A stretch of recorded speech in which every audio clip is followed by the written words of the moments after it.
Your book, presumably you're going to make money from this book. Do you feel comfortable making money from this, which ultimately is a tragic story? Your book, presumably you're going to make money from this book. Do you feel comfortable making money from this, which ultimately is a tragic story? Your book, presumably you're going to make money from this book. Do you feel comfortable making money from this, which ultimately is a tragic story? Do you feel comfortable making money from this, which ultimately is a tragic story? It's not his tragic story. It's not his life story thus far. Do you feel comfortable making money off tragedy? Basically is the question that Piers Morgan is asking Kyle Rittenhouse. Now, for those of you who are listening on podcast this afternoon or tomorrow, or sometime in the future, and you don't see the short video that I put together right now, is a headline juxtaposed to Piers Morgan's words. Your book, presumably which says, the headline is, "The person covering Palestine-Israel best is Piers Morgan? How the formerly disgraced British television anchor found a new niche in tragedy." What was he disgraced for? Chat, let me know what he was disgraced for. I don't think I remember that offhand. That's not the only one. You're going to make money from this book. Do you feel comfortable making money? Piers Morgan turns Israel conflict into infotainment ratings grab, according to another news outlet. From this, which ultimately is a tragic story. Tragic story. Your book. Oh, is that the only one? Well, that's it. Presumably There are only you're two. going to make money from this. Holy crab apples. I saw the clip on Ian Miles Chong, and I'll play the original clip because we're going to go through that for the intro video today. I watched the clip and I was giving Piers Morgan the benefit of the doubt in the initial questions to Kyle Rittenhouse.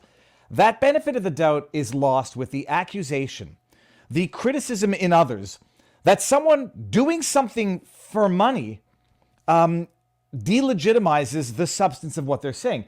It could be cause for concern. Like, people out on social media promoting political candidates without disclosing that they're being paid for it, that's a problem.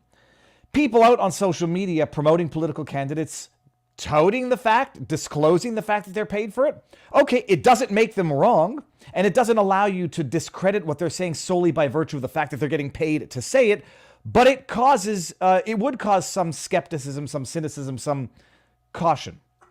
Lawyers get paid to say what they say. It doesn't make them wrong. It actually just makes it a living.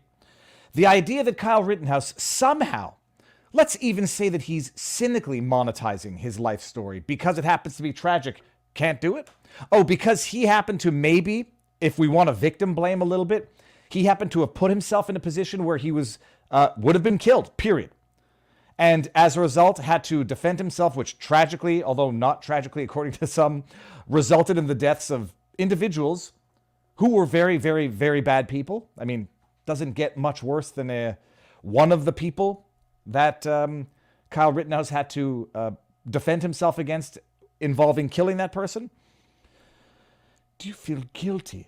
Piers Morgan, the man whose living, his literal living as a journalist, is exploiting tragedy, faulting Kyle Rittenhouse for writing a book documenting his own life, as though Kyle Rittenhouse is getting rich doing this. The latest articles in the paper were that Kyle Rittenhouse is broke, and the left rejoices.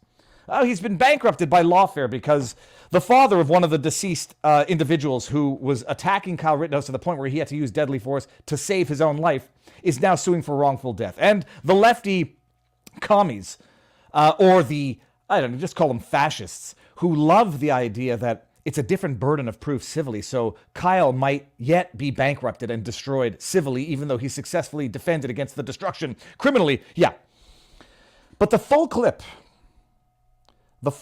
shared by Ian Miles Chong, let me just get to it here, because it's in the backdrop, where Ian, some people might not like his style on Twitter, and I don't really care. It doesn't matter. You might not like it, but he might post stuff that's worthy of watching in the first place.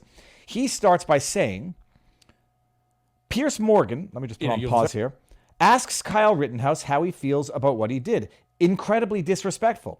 All right, so I'm leading it with the persuasion that what I'm about to hear is incredibly disrespectful, and I gave Piers Morgan the benefit of the doubt on the first question because I thought maybe, just maybe, Piers was actually doing it as a legitimate, sincere human question. Kyle, how does it feel to have gone through the horror that you went through on a personal level? Here, let's watch this. Human level. You're very young even now. What are you, 20 years old now? Yes, I am. Yes, sir. And you've killed 2 human beings and wounded a third. I just wonder how that feels. At first glance, that's a fair question. I mean, what does it feel like? It's the question that everybody has when they, not everybody asks it when you're talking to a military veteran, someone who survived war, someone who was out in Afghanistan, who actually had to take another human life. It can't feel good. It doesn't feel good unless, you've shut off that part of your brain or that part of the brain didn't develop. It can't feel good. It's a legitimate question. So right now I'm thinking maybe Ian is being unfair with Piers. But lo and behold, no, he wasn't being unfair with Piers. Piers is being unfair with his invited guest. I don't think that's an appropriate question to ask how it feels. It's not an easy thing to do. It's something I live with every single day. It's nightmares I have. By the way, throughout this entire interview, Kyle Rittenhouse schools Piers Morgan on the unfair questions, on the substantive questions, and on the law. It's something that I have to deal with. I have to deal with the PTSD and the trauma from having to It's a very, very fair answer. Piers, Right. Piers would have known the answer to that question had he seen my interview with Kyle Rittenhouse. But It seems to me your emotions are more about you and your trauma because your life was being threatened. And not threatened, because he was almost savagely beaten to death by a mob of people who would have beaten him to death or shot him to death in the case of Grosskreutz.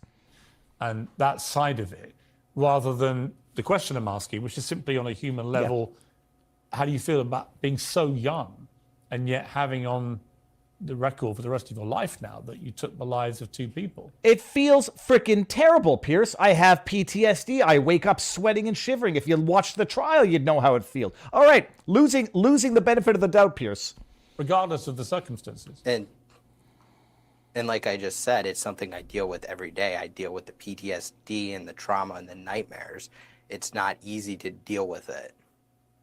Your book... Yeah, we saw this part. Let's skip this part. We already saw this part. Let's get to the Second Amendment part. A book so I can share that with everybody yourself. How do you feel that you became a hero to many on the far right, kind of made you their poster boy? Loaded judgmental Well, Pierce, questions. I'm not a hero. Listen to I this did what answer. I had to do to defend myself. There are countless Americans every day that defend themselves, and it's not a heroic thing to do. It doesn't make you a villain, but it doesn't make you a hero.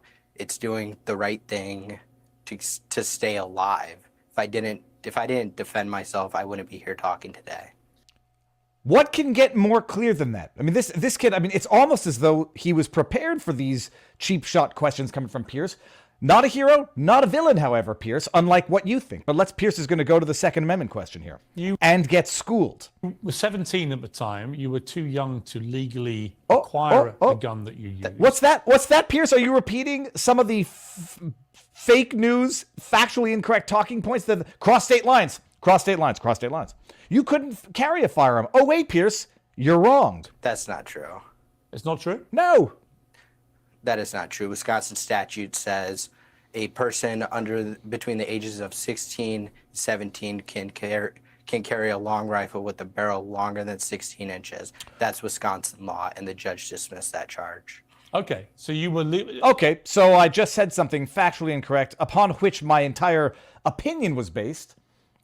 Moving on. Let me ask you, look, I'm in the country right now, and I've talked about this many times, both here and in America, and I've learned Americans want to handle their own gun culture the way they want to handle it. I respect that. But let me ask you, do you think it's right that 17-year-olds in America, in Wisconsin, should be able to carry around semi-automatic rifles like an AR-15? Our founding fathers were very intentional when they wrote the Constitution. They didn't put an age limit on how old you have to be to exercise the Second Amendment. I'm sure Piers is going to go ahead and continue to respect Kyle Rittenhouse's opinion and American gun rights advocacy, gun rights law, gun rights culture. Piers, why are you here? Just asking the obvious questions. The people who say they're going to leave and then don't, and the people who come here to criticize substantively the very core tenets of what made this a country to which they came. A country that doesn't necessarily have the problems that we're seeing elsewhere. It might have certain problems, different problems, but you came here for a reason. And if you came here to import some of the policy that you fled, that's where things become problematic. Say you respect it all you want. Actions speak louder than words, and sometimes words contradict other words. So, all right, that was it. That was Kyle Rittenhouse. He's written a book. It's called Acquitted. I'm not selling it. I'm not profiting off it. Although maybe I'll send around an Amazon affiliate link. Heaven forbid people should survive, make money off their hard work. Heaven forbid. Hey, Pierce. No, Kyle Rittenhouse can't write a book on his own personal tragedy because it's a story of tragedy. But Pierce Morgan can go ahead and milk the death and destruction of thousands of people, lands in the Middle East. He can do that gleefully for money. Lots of it. Because he's special. Oh,